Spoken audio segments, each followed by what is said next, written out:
তোমরা সবাই হয়তো অগির এই এপিসোডটা দেখে থাকবে যেখানে অগি প্রেগন্যান্সি অবস্থায় থাকে আর জ্যাক তার প্রেগন্যান্সি পুশ করে ফুটিয়ে দেয়, আর এই হাওয়ার সাথে অগির বাবা হওয়ার স্বপ্নটা একদম হাওয়ার মতো উড়ে যায়। আর এর ফলে তো বেচারা অগি একদম ভেঙে পড়ে, যেন তার বাবা হওয়ার স্বপ্ন এক নিমিষে সব শেষ হয়ে যায়। আর বেচারা অগির এই অবস্থা দেখে আমারও অনেক খারাপ লাগছিল। তাহলে চলো অগির বেবিগুলোকে আবারও ফেরত আনা যাক, আই মিন অগির বাবা হওয়ার স্বপ্নটাকে চলো পূরণ করা যাক। তাহলে চলো শুরু করা যাক। তো এই জন্য আমি এখানে একটা স্কোয়ার শেপের একটা গ্লাস নিয়ে নিয়েছি।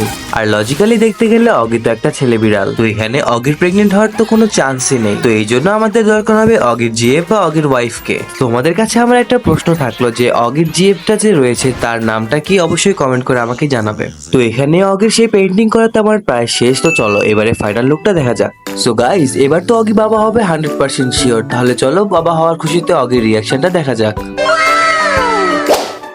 সো নেক্সট ভিডিওতে যদি তোমরা অগির বেবিদেরকে দেখতে চাও তো আমার চ্যানেলটাকে সাবস্ক্রাইব করে রাখো আর কমেন্ট করে জানাও।